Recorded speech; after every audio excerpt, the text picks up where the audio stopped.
Well, if you're here, a guest with us, we're super thankful that you are with us. We are here to unite our personal stories, our individual journeys with God's story, the great gospel, the good news of what he has done, and then to take that good news and be a blessing to our city. And the book of Revelation, as we just read, contains a lot of good news. So much can be said about this final book of the Bible.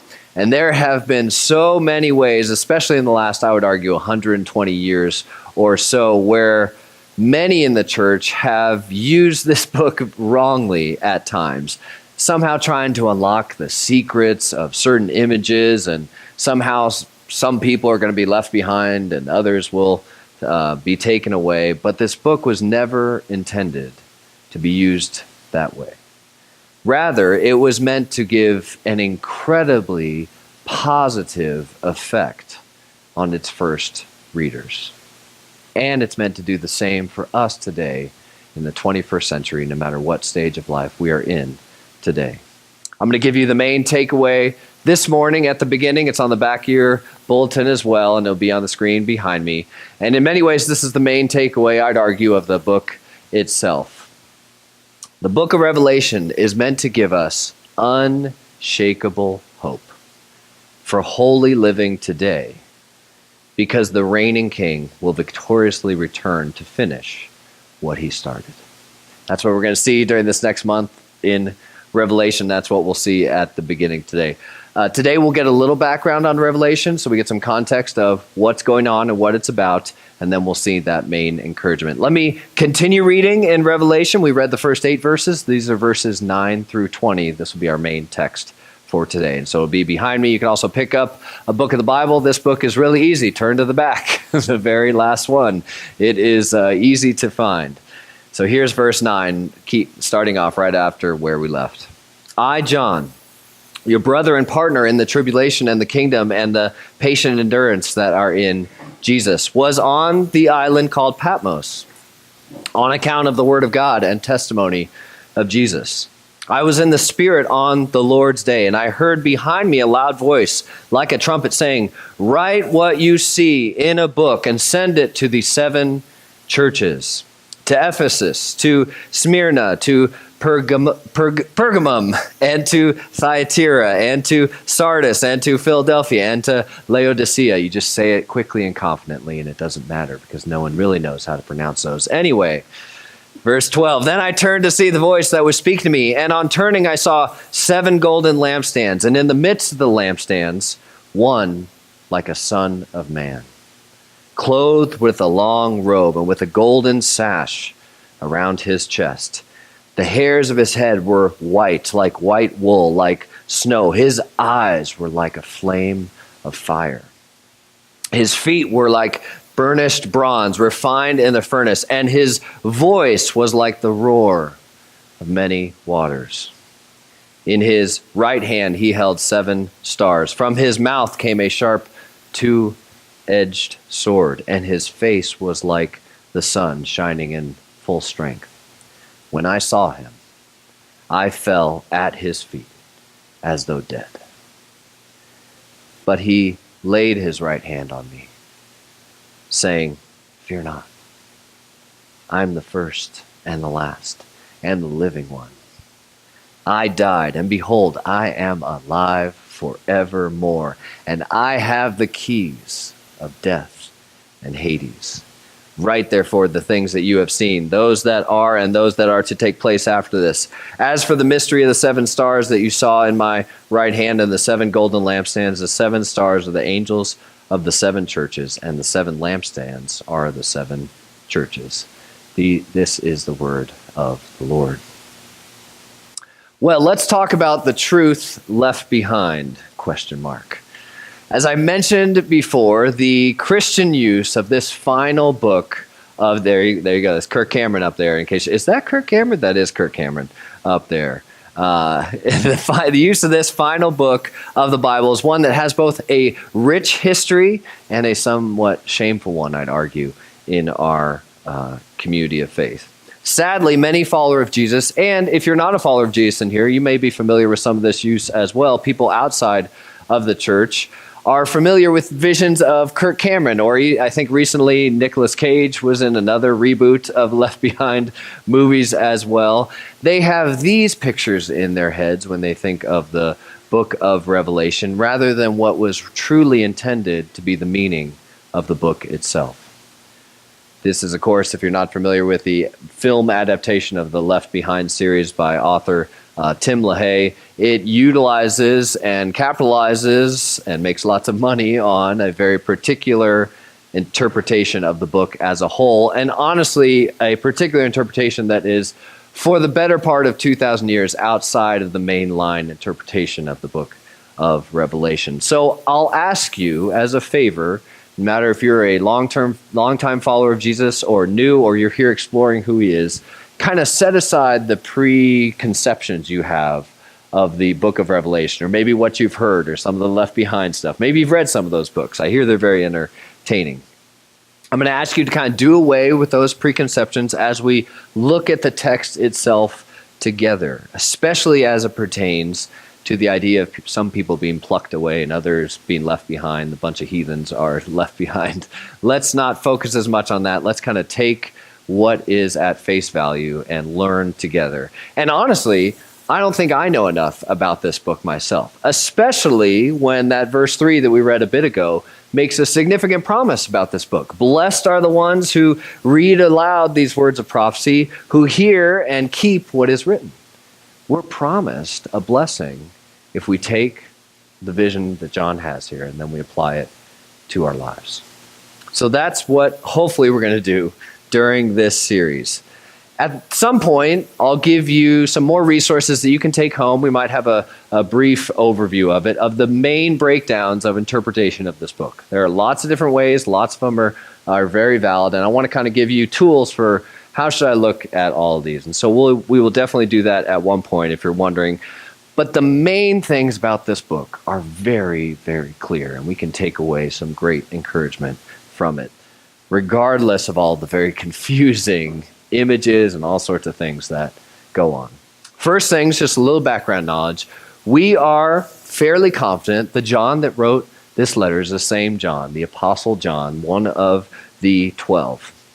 An eyewitness to Jesus' life, death, and resurrection. Tradition holds that he's the same author of the Gospel of John, the same author of 1st, 2nd, and 3rd John, which you find later on in the New Testament. He's called the beloved disciple. He was potentially one of Jesus' closest disciples, if not the closest of the 12.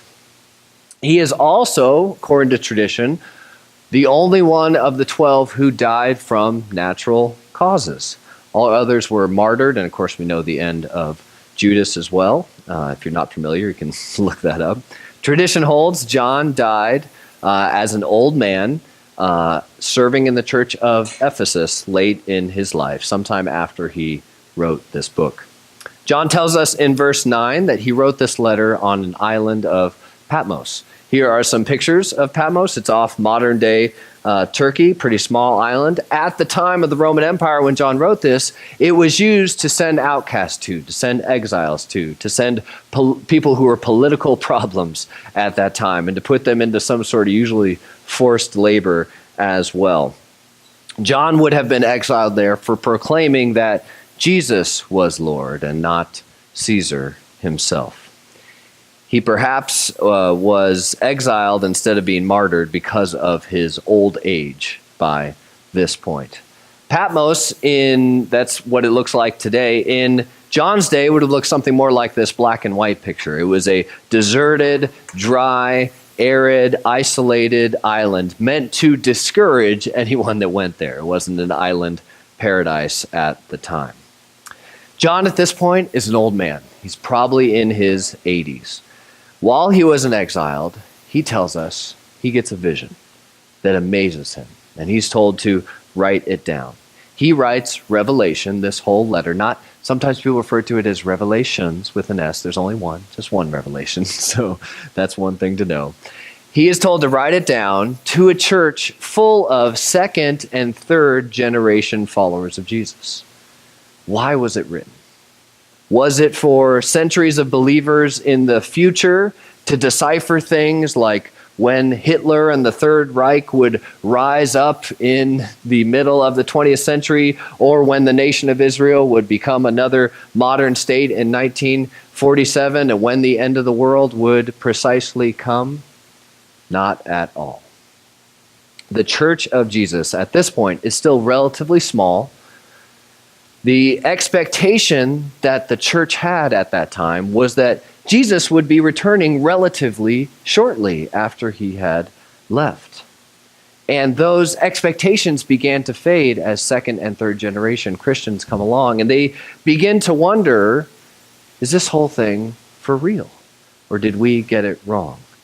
Many of the people who are followers of Jesus now, who are Christians, were not alive when the eyewitnesses were alive, so now they're basing their faith upon some of the letters that were written and some of the generational things passed down to believers. So there is more doubt coming in. They are experiencing significant persecution at this point from the Roman Empire. The more they proclaim that Jesus alone is the Lord of Lords and not Caesar, the emperor, the more problems they face. So questions like, is Jesus really coming back? Is he really the King of Kings? The Caesar of Caesars? Is he really more powerful than the whole Roman Empire and what they are doing to us? Will he stay silent, or will he actually be victorious? The vision that Jesus gives to John is meant to answer those questions for the first century readers.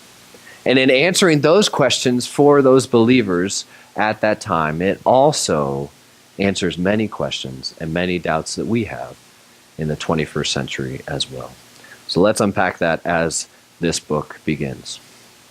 In C.S. Lewis's famous The Lion, the Witch, and the Wardrobe, one of my favorite series as a child, Lucy begins to learn about Aslan from Mr. Beaver. If you're familiar with the books, you'll know what that means. If you're not, it sounds quite strange. But Aslan, as many know, is meant to represent Jesus in the Chronicle of Narnia books. When Lucy, though, learns that Aslan is a lion, she asks Mr. Beaver, "Is he safe?" Mr. Beaver responds, "Safe? Who said anything about safe? Of course he isn't safe, but he's good. He's the king, I tell you." The vision that John receives is of a reigning king, but not a safe king in many ways. John receives a vision that actually terrifies him. Look with me as we see that he is a reigning king before we see the good news that he is a good king as well. Starting in verse 9, John identifies with the audience that he is writing to. You see, he tells them he is a brother with them in tribulation. He doesn't say, "I am an apostle, you all listen to me now." He identifies with them, says, "I'm a brother with you in this tribulation." He identifies with their suffering that they are going through, calling for patient endurance from trials. He informs them what he is about to tell them that he received on Patmos while he was an exile due to his faithful witness for Jesus. Then he tells them on a certain Sunday, that's what it means by the Lord's Day, on a certain Sunday, out of nowhere, he hears a loud voice behind him call out. That voice tells him to write down what is going to be shown to him and to take it to 7 particular churches. Again, this underscores that this book is not a key to future events in the 20th or 21st century, but is given to a specific group of people at the end of the first century, particularly to 7 churches. John then tells his readers that he turned around upon hearing this voice and he sees something that absolutely takes his breath away. The imagery gets a little complex, right? But follow along with me and we'll go through it slowly. John says he first saw 7 golden lampstands. From verse 20, we know the 7 lampstands represent 7 churches that the letter is being delivered to. It's nice when it helps us out and tells us exactly what it means. Those lampstands represent the 7 churches the book is written to. They are surrounding a person that is standing in the middle of those 7 lampstands. John in verse 13 says, it was one like a son of man.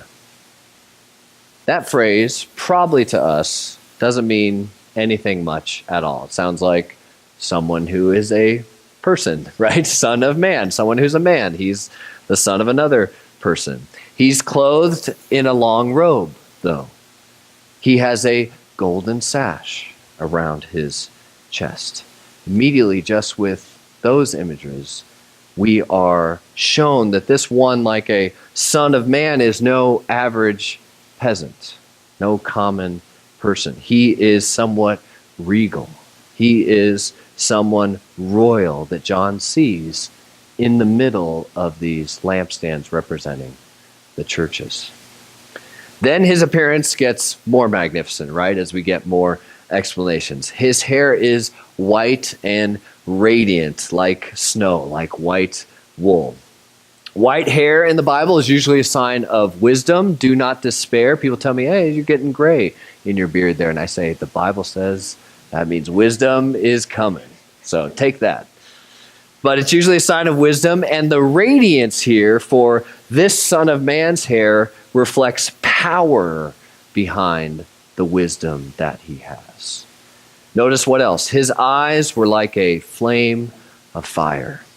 His feet were like burnished bronze. His voice sounded like the roar of many waters. Again, his face was shining like the power of the sun at full strength in midday, extremely bright. The image here is very clear and obvious, right?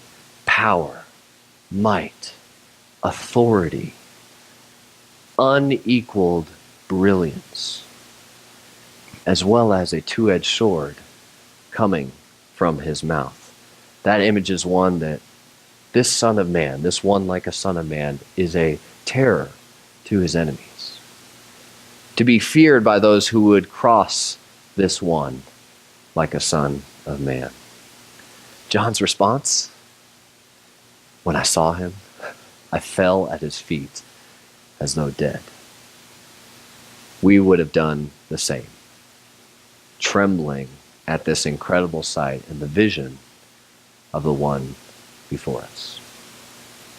Remember, I said a bit ago that Son of Man doesn't mean much to us in the 21st century, but anyone familiar with apocalyptic literature in the first century, especially if they'd grown up in the Jewish tradition and become a follower of Jesus out of their tradition, would have understood exactly the imagery that was being described here.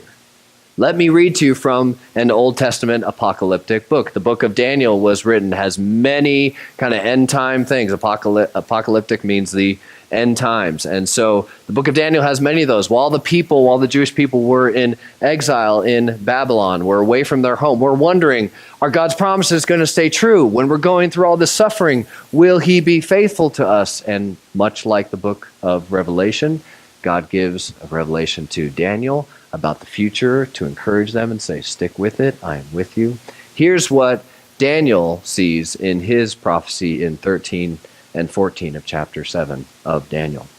I saw in the night visions, and behold, with the clouds of heaven there came one like a son of man. And he came to the Ancient of Days and was presented before him, and to him was given dominion and glory and a kingdom that all peoples, nations, and languages should serve him. His dominion is an everlasting dominion, which shall not pass away, and his kingdom one that shall not be destroyed. Now we see this Son of Man description that John gives us in Revelation is not just any description of an average Joe Schmo on the street. This is a description, when John uses that language, of one who would be given all power, all authority forever and ever, where every nation and every people group and every ethnicity on the earth would be a part of his kingdom one day and would be serving him. And his kingdom will last forever and ever and will be unconquerable by any other king. So when John says he sees one like a son of man. He is saying this one standing before him in the middle of these churches is that one from Daniel. He is the reigning king, full of wisdom, full of power, of might, of authority, and a terror to his enemies. And his kingdom will never, ever end. Now imagine you're a first century follower of Jesus. Towards the end of the first century, you're in the Roman Empire, you've been raised there your whole life. At some point you came to hear the good news of Jesus. You heard that Jesus is Lord and not Caesar. You heard you could be a part of his kingdom and it will never end, and you will be forgiven of your sins, and you will be made a child of God. You will be loved by him and never forsaken. And you look at the world around you. You look at the persecution of those who are your family members. The Roman Empire seems still to be in control. You believe Christ is Lord, but just to say that is a threat to the state and makes you worthy of being persecuted by the officials in your city. Your family and your livelihood are threatened just by claiming that you trust and follow Jesus. Oppression and injustice abound around you. What effect would this vision of the reigning king who's in the midst of you and your church have on you? You're a 21st century Christian in 2018. The world at times seems to be in great disarray. No one believes anyone anymore. It's hard to know what is true. It's hard to know who you are to trust. Governments and leaders spend huge amounts of time and money and power to throw things into confusion so that the powerful may get ahead in the world. We have more technology and scientific advancement than ever, yet oppression and slavery and orphans still exist worldwide, even in our own midst and at times created by our own government. Death still reigns, it seems, at times. What effect should this vision of Jesus standing in our midst have on us today? There's even more going on here, though. The verses right before Daniel 7, 13 and 14 shed even more light on what is going on here in Revelation chapter 1. Verse 9 of Daniel chapter 7 says this: "As I looked, thrones were placed, and the Ancient of Days." Ancient of Days is a way to refer explicitly to God Almighty of the Old Testament. God the Father, we would say in a New Testament context. This is Yahweh. This is the Lord. The Ancient of Days took his seat. His clothing was white as snow, and the hair on his head was like pure wool. His throne was fiery flames. Its wheels were burning fire. A stream of fire issued and came out from before him. 1,000,000 served him. 10,000 times 10,000 stood before him. People from every nation, every ethnicity, every tribe. The court sat in judgment and the books were opened. This is God Almighty, the God of Abraham, the God of Isaac, the God of Jacob, clothed in white as snow.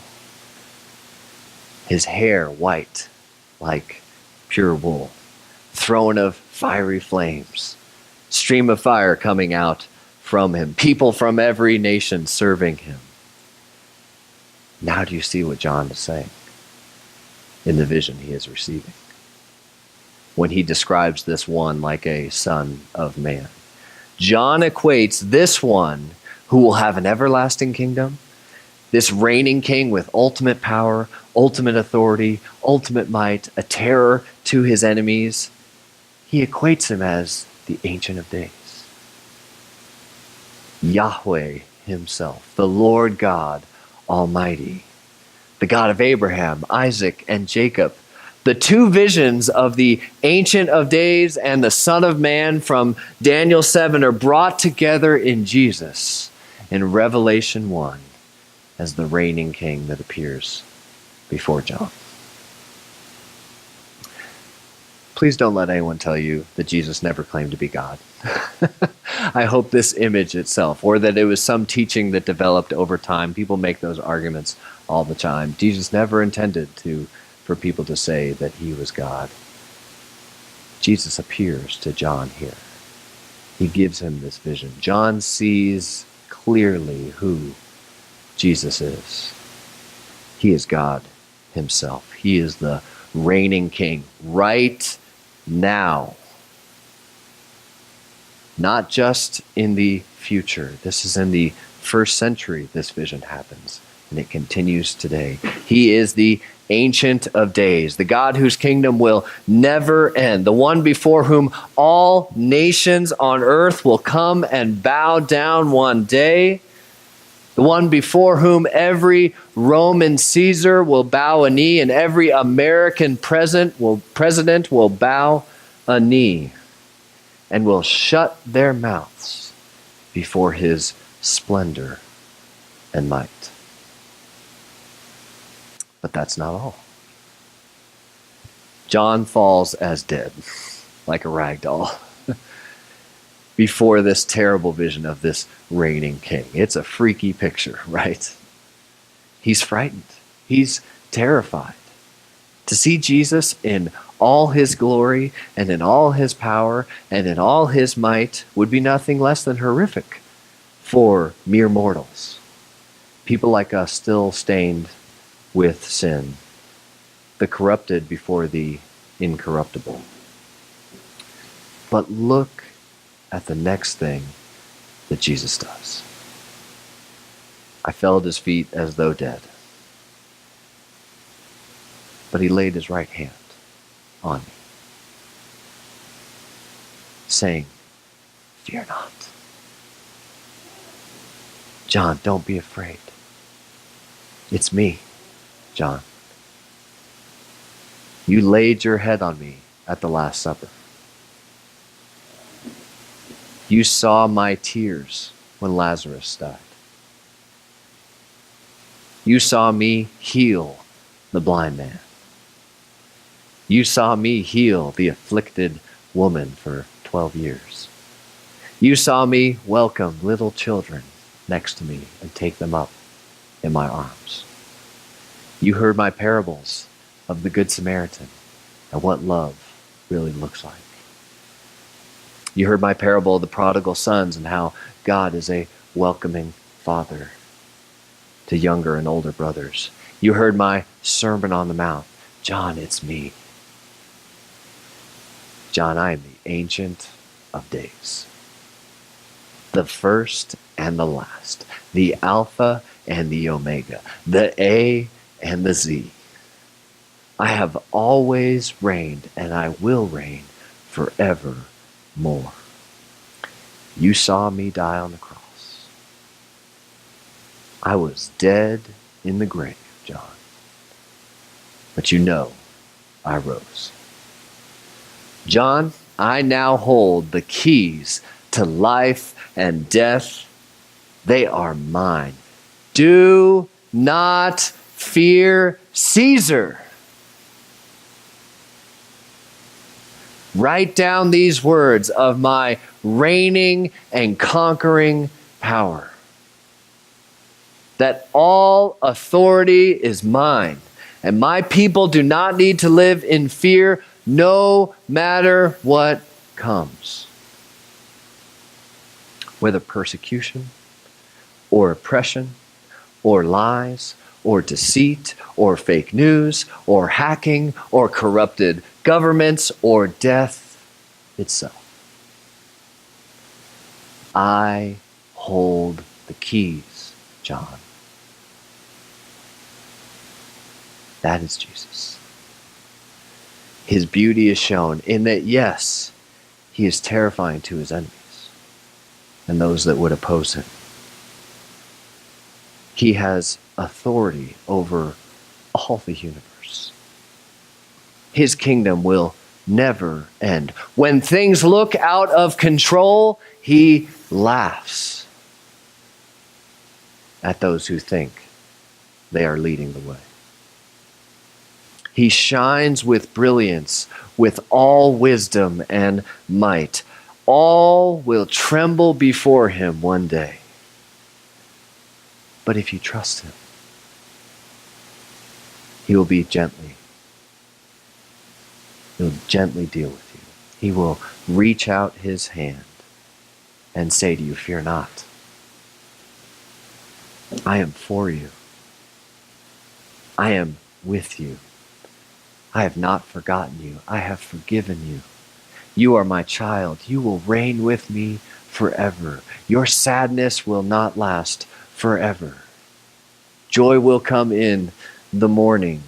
Fear not any Caesar or prime minister or president or governor or mayor or boss or Satan and his demons themselves. I am the first and the last, and you are mine. How should that vision of Jesus encourage you today? That picture of Jesus in the midst of 7 churches is a picture for us that he stands with us today. How should that encourage you? What are you afraid of today? What are you anxious about? How can it melt away today and every day because of the picture of this reigning King? Let's pray.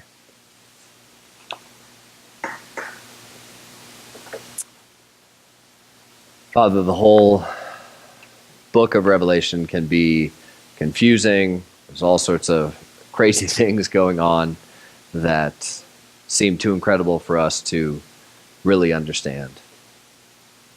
But the main message of the encouragement that we are to take away, that there is one who is in control. There is one who holds the keys to life and death, to Hades itself, the one who controls the afterworld. And he says to us, no matter what we are going through, do not fear. I have not forgotten you. I am with you. I was dead and I rose again. And I'm here to be gentle with you. I've forgiven you. I love you. You are mine. Stay with me. Trust me. Lord, I pray no matter what we are facing today, you would speak to us the reality of your risen and reigning power, that you are in control, that you are sovereign, that you are for us. Lord, I pray those in here who have not put their trust in you, that this vision of you, the powerful and mighty, and yet the one who gently places his hand on us and says, fear not, would draw them near to you today. And this might be the first day they place their trust in you. You are good. And all of us who've had the chance to put our trust in you, Lord, continue to encourage us today, we pray. In Jesus' name.